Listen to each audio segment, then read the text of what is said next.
the first pick. Hey everybody, Conor Dorney from Just Baseball here at the 2025 MLB Draft Combine in Phoenix, Arizona. I'm joined right now by right-handed pitcher Aaron Watson out of Trinity Christian Academy in Jacksonville, Florida. Aaron, thanks so much for joining me today. Thank you for having me. It's an honor to be here. Yeah, absolutely. So, how has the combine been for you so far? Is it kind of what you expected it to be, or what's the process been like? I know you're not actually getting on the field, but how has it been for you? It's been crazy. I mean, it's kind of like an out of body experience. You really don't imagine. I can't even imagine that I'm here right now. I mean, it's wild. Just from like the hotel to being here, the guys. I mean, the hospitality has just all been A+ for sure, and it's just been a great experience. And I'm honestly sad I have to leave on Thursday. I know I still have 2 more days, but still, it's just like it's a crazy experience for sure. Yeah, it's a whirlwind for you, definitely. Yeah. Now, seeing all the guys out there, on the field, is that you itching to get out there? Yeah, I mean, I wish I could, but it's just I think I did all I could in the spring and kind of let that talk for itself. Yeah, absolutely. So obviously, the on-field stuff is a huge part of it. But getting to know players off the field, teams, all the interviews you have. What are you kind of trying to communicate to teams in terms of who you are off the field, like the passions you have and the type of person you are? Yeah, like off the field, I think I'm a very simple guy. I mean, I have a few friends I like to hang out with. I like to play golf, and that's kind of what I've been trying to tell them. I mean, I play baseball. That's really all I do. You'll never have any problems with me. And on the field, I'm a completely different person. I mean, I'm a competitor at heart, and I just love to win. And I've been relaying that the best way I can. That there's a fire in my heart that hates losing more than it likes to win. So. Yeah, that's teams love hearing that for sure. For sure. So, the process is obviously long and winding. There's so many elements of it. Are there any parts that you maybe wish you had known going into it beforehand? Things that surprised you, or things you kind of had taken away from that as you're going to move forward? Honestly, if there was anything I wouldn't change anything about the process. I mean, I think it's just all part of learning who you are and how you respond to adversity and how you respond to new challenges. And I think that's one thing that's kind of shaped me and been able to portray the person I am on and off the field, just being able to adapt to new circumstances. Yeah. And so you're currently committed to University of Florida. Decided to stay in state. What was that recruiting process like for you? What kind of led you to, wanting to be, committed to the Gators program? Yeah, I mean, it's definitely not how I planned my summer to go. That's for sure. I was committed to University of Virginia for coming up on 2 years now. And once Coach O'Connor decided to leave, I kind of talked it over with my family and knew that was my best interest to go to the University of Florida. I've been a Gator my entire life. My dad went to Florida. My 2 older brothers also went to Florida. It's always been the orange and blue in the Watson house. So I decided to keep that in the family legacy and just decided to go play for Kevin O'Sullivan and win another national championship. Yeah. Did you feel kind of a sense of relief once, obviously there's, whether it's the transfer portal or coaching changes, it's such a chaotic element of, the game nowadays. Like, did you feel some sense of relief that, once those things happened, that you were able to go to a place that you were familiar with? Yeah, for sure. That was one of the things that kind of separated it. Like, I have a relationship with the coaching staff. I know a lot of guys on the team. I know a lot of guys who will be on the team. I'm just very comfortable with the university in general, and that was one thing. Like, I don't have the luxury of time like other people. Like, right now I want to say it's June 18th. So, I mean, I would enroll in school in a month and a half. I really don't have the time to build a relationship with a whole new university coaching staff. And I just need to find somewhere where I have that comfort. Right, absolutely. Now, what would you feel, obviously you're getting a lot of feedback throughout this process. What do you feel is your biggest strength as a player? I think my biggest strength as a player is just, like I said earlier, my will to win. And I think I'm willing to do anything possible and whatever it takes to win. And pitching-wise, I personally think I'm one of the best in the country, and I don't think there's anything that can prove me wrong on that. I think my ability to manipulate the strike zone and dictate games based on my pitchability and my composure, I think that's just one thing that's been able to separate me this past year and will continue to separate me throughout my career.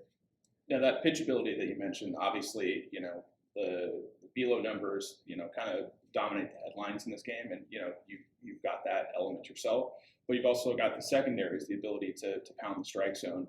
How do you approach pitching development and maybe kind of resist the temptation of like, hey, I'm going to go out there and put triple digits on the radar gun, and that kind of being the motivating factor? Yeah, I mean, it's definitely been kind of hard to back away from that because I personally do believe I could go out there and throw 100 miles an hour if I truly amped up and wanted to. But at the end of the day, I mean, anyone can hit 100. Anyone in the big leagues can hit 100 on any given day. It's just the ability to mix up your repertoire and being able to learn the hitter's disadvantages to use your advantage, and kind of just being able to learn how to pitch, not so much as being a thrower, but being a pitcher. Right. Yeah, absolutely. Now, like you mentioned, learning hitter tendencies and things like that. Data is such a huge part of the game, metrics and things like that. What's your view on, kind of the approach or the approach that you take to bringing those elements in to kind of guide, where you want to be versus the pure feel of it on the mound? Yeah. Because only you know how it feels coming out of your hand. Yeah.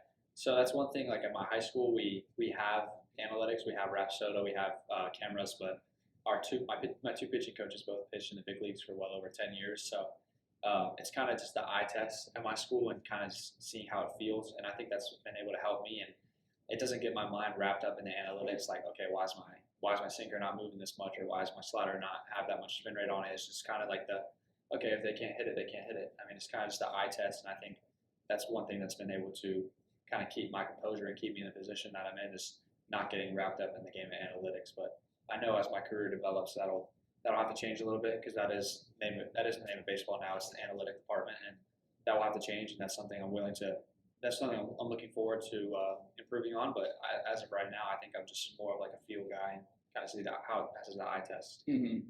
So you obviously face a ton of great competition in the state of Florida. You've been all over the place. Who's the AB that sticks in your mind, the toughest hitter that you've faced throughout this whole process? Just in the state of Florida, just the high school season. Even in general, guys that stick out in your mind. I would say, there's 3 that stick out, and 2 of them are actually my teammates. Oh, so okay. Brady Harris and Gator Trutz. Those guys are tough outs. Yeah. Two of the best hitters in the 2026 class, 2 of the purest hitters in the 2026 class. They just use the strike zone so well. They have such a good eye and such great bat to ball skills. It's just hard to get those guys out. But the other answer I would say is actually here right now is Casey Cunningham. Yeah. His bat to ball skills. He's got power when he needs it. He's such a great hitter. I remember facing him at Team USA trials, and we had a 12-pitch at bat against each other. So he's a fun battle every single time. Yeah, absolutely. Now, moving beyond, I guess, the players that you've competed against personally, is there somebody in the big leagues that you look at as a hitter and go, like, I would love to strike that guy out? I think the answer is Mike Trout. I actually answered that question earlier as well. Really? Okay. Yeah, it's just like the guy. In my generation, he's defined as the greatest of all time. Yeah. So having that opportunity to strike him out would just kind of be a dream come true. Yeah, and that's great. I've talked to a couple other people today. They've said Ohtani, so that's, you forget about the kind of career that guy's had. He's obviously, missed some time here and there, but yeah, just one of the best hitters to ever live. For sure. So that's, is there anything, I guess, advice that you would give yourself, having, we're almost at the finish line, less than a month to the draft. Is there anything you wish you knew before going into this process, or, anything that you feel like you're going to take into, whether it's pro ball or going to college at the next level? I think just personally, if I were to give my advice to my younger self, or anyone even like watching this, coming up on this process, is just don't compare yourself to others.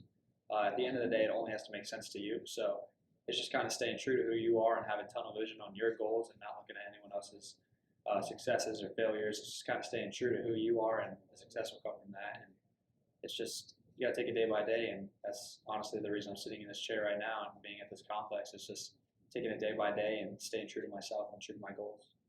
And obviously there's, a lot of people, you mentioned, your coaches that have major league experience. Like, are there any other mentors or people that you've looked up to throughout this process that you feel like have helped you to get to this point? Yeah, my coaches are definitely up there, my parents as well, but honestly, I would say my older brother. He was a Division I swimmer, and he was the first person I ever saw really work for what he wanted. He really worked for his goals. I was 8 years old watching him at the age of 14 get up at 4 in the morning to go swim for 3 hours. So he's one person I really look up to, because he got what he wanted. He worked for what he wanted, and nothing was handed to him. So that's just pure work ethic and just pure drive and grit, and that's just one thing I desire to be like him for. Yeah, swimmers are a different kind of athlete. You got to be a weird person to be a swimmer. I'm glad you said it, not me. You got to be glad you said it. So, I appreciate you taking the time, Aaron. It's been great talking to you. Best of luck for the rest of the process. Thank you. I appreciate it. Yes, sir.